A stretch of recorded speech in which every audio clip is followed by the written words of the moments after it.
and welcome back to Rue's Life. So it's an absolutely glorious afternoon here. We've got big white fluffy clouds in a beautiful blue sky. The birds are singing all around me. The sun is shining. It's warm but it's not too hot and it's really still. So it's a perfect afternoon to come over to the plot and get on with a few jobs. So I've been doing a few bits and bobs and I will show you what I've been up to, including getting on top of my weed problem and weeding out all of those Californian poppies that had self-seeded, particularly into the onion bed, but into the other beds as well. So I really want to get some more weeding done today, and this afternoon is a great opportunity for that because, as I say, it's warm but it's not baking hot.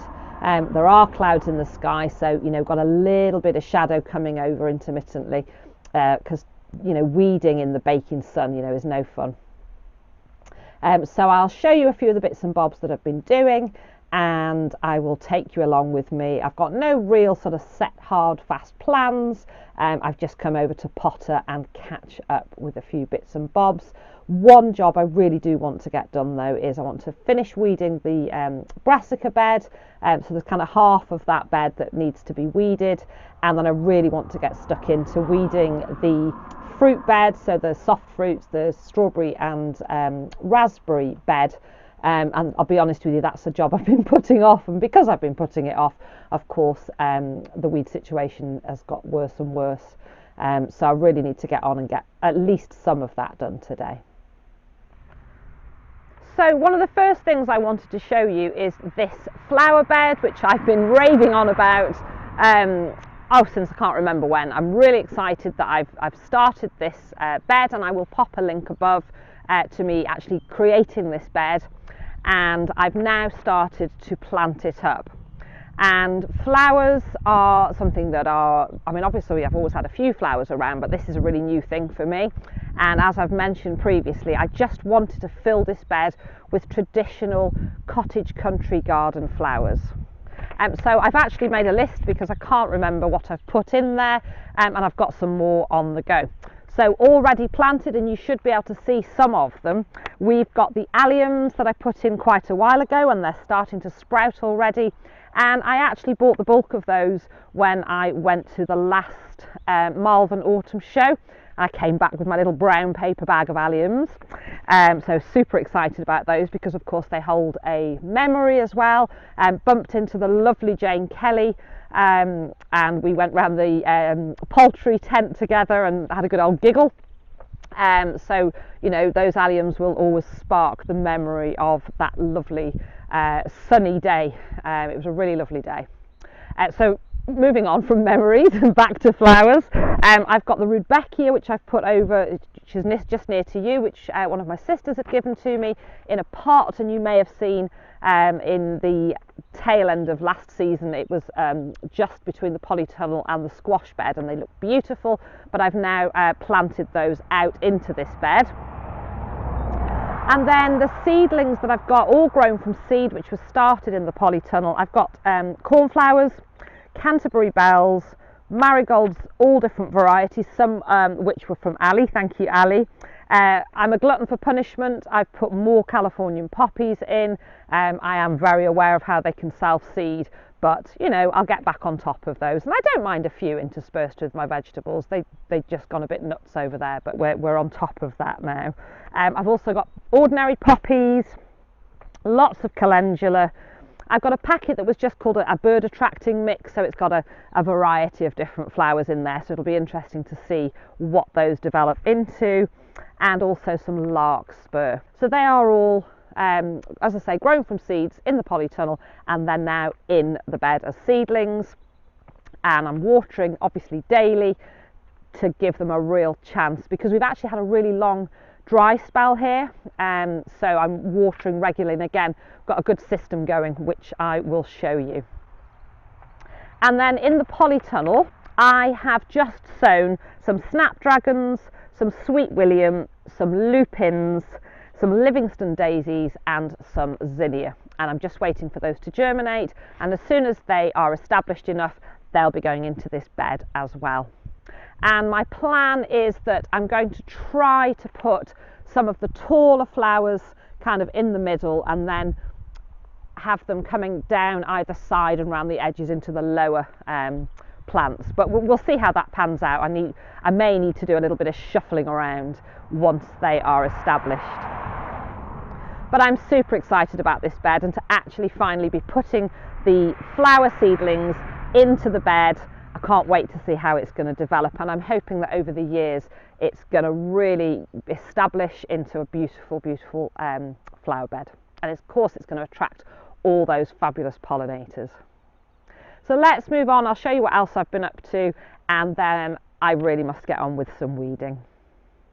So one of the things that we've put in place now is this sprinkler. So it's essentially a sprinkler that's designed to go on a lawn and you would push into the ground, but Chris has put it up on this pole for me, and I'm just going to switch it on briefly so you can see how he's actually managed to rig it up that it will water all of these beds.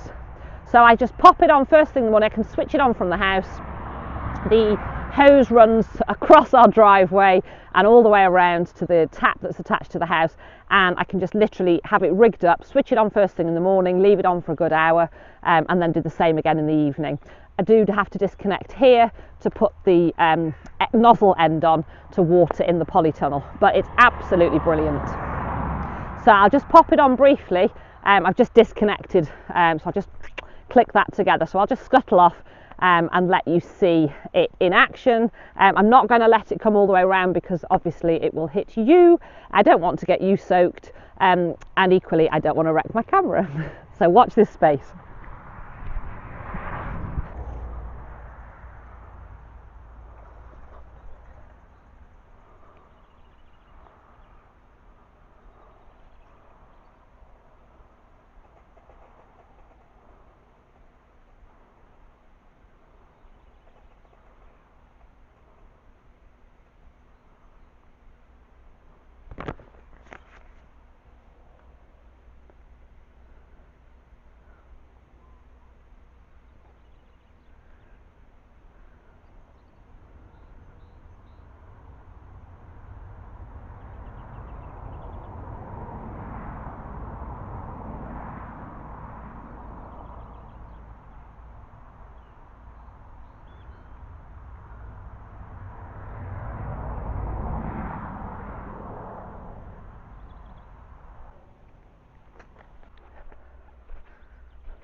So you can see there, that's going to make a massive difference. I did stop it just before it came right over, but if I leave it on for long enough, it does water all of these beds, and it's absolutely fantastic.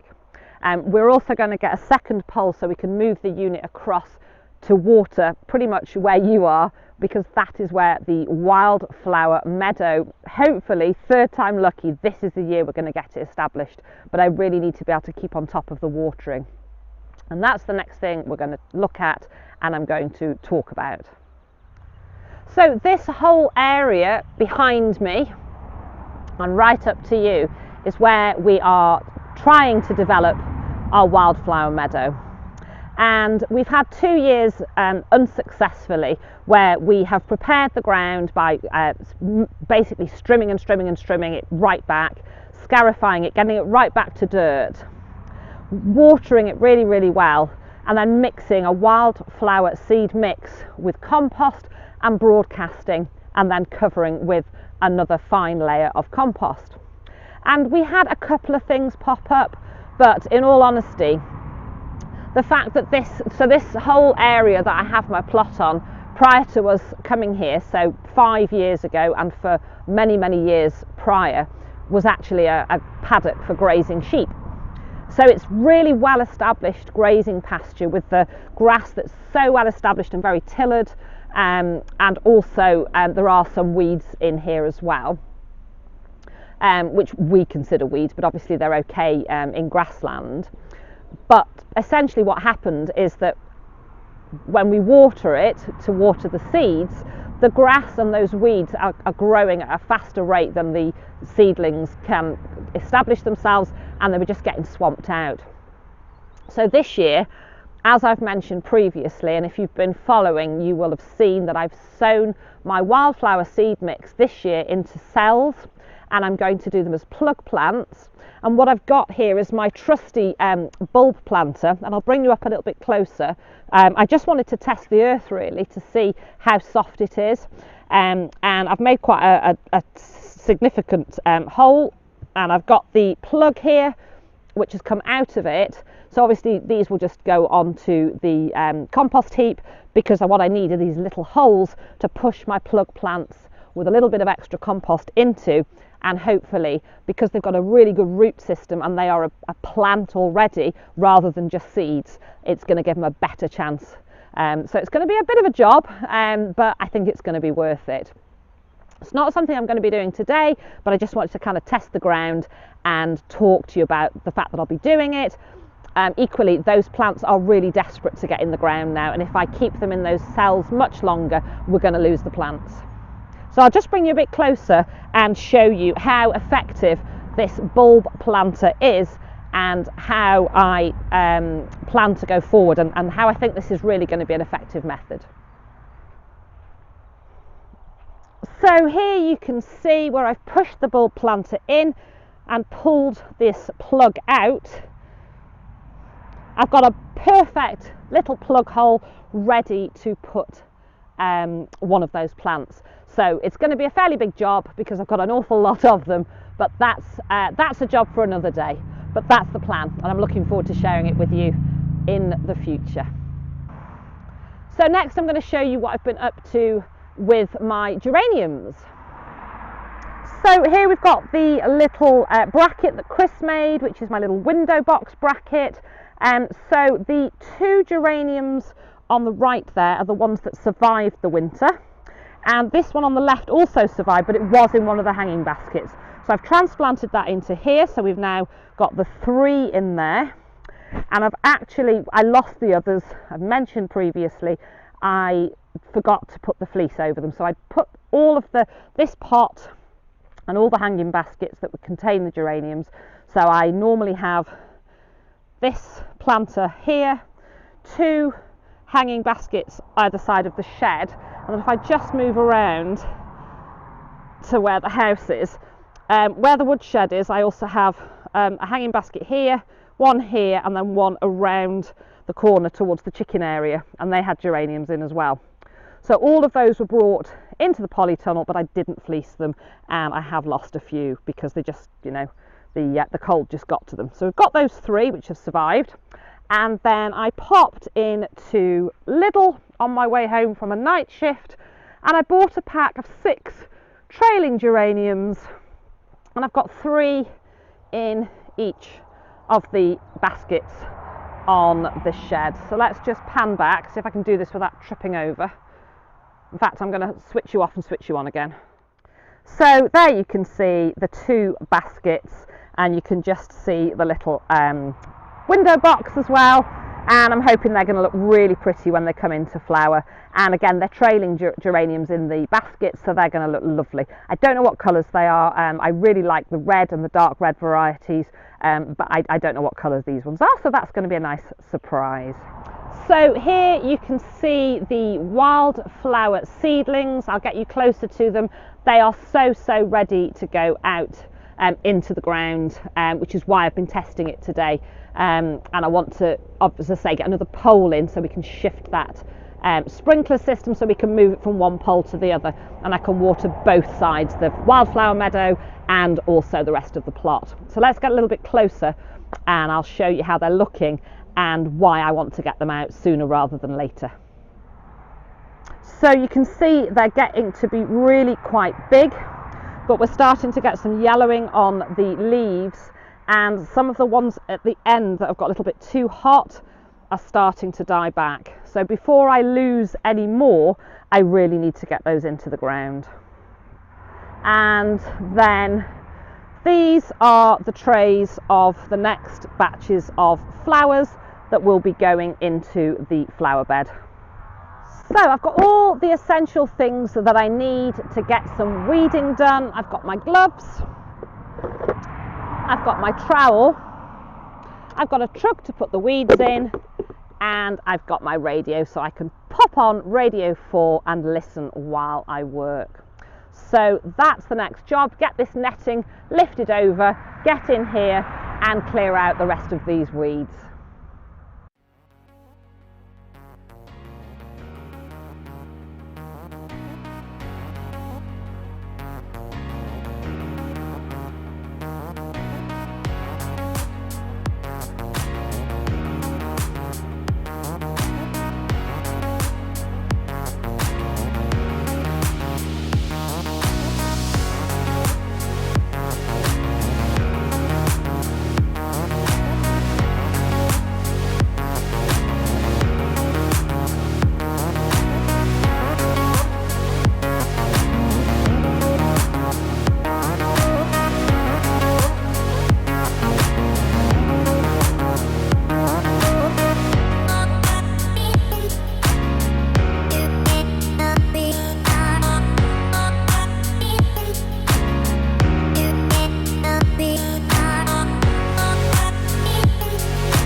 And doesn't that look better? So that's now the whole of this bed weeded. So I'm going to pop the netting back over, and then this is then ready for when my brassica, the rest of the brassicas, so we've got the cauliflower in already. I've got two little straggly purple sprouting broccoli, but they're not really doing much. But I've got plenty on the go in the polytunnel, so when they're all established, they'll be coming out into this bed. And while I'm here, just the other thing I've remembered that I've done is all of these beds have now had my nematodes watered in, and that's the other reason I need to keep on top of the watering, because these beds need to stay nice and damp for those nematodes to really work. And I will already be getting my next order ready to keep in the fridge, so in 6 weeks from my application I can put the next application on, and that's really going to go a long way towards keeping on top of the slug damage here on the plot.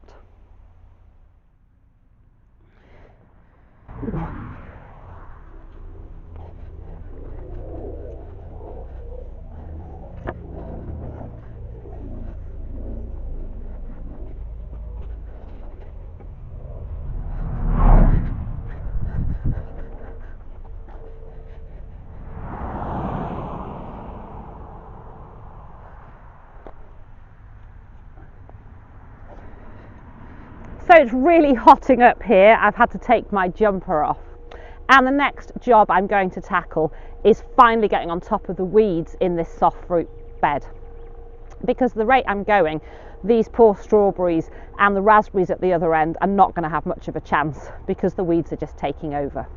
But I'm going to end this video here and I'm going to crack on and get this weeding done. So thank you so much for watching. I hope you're well. Take care and I'll see you all again soon.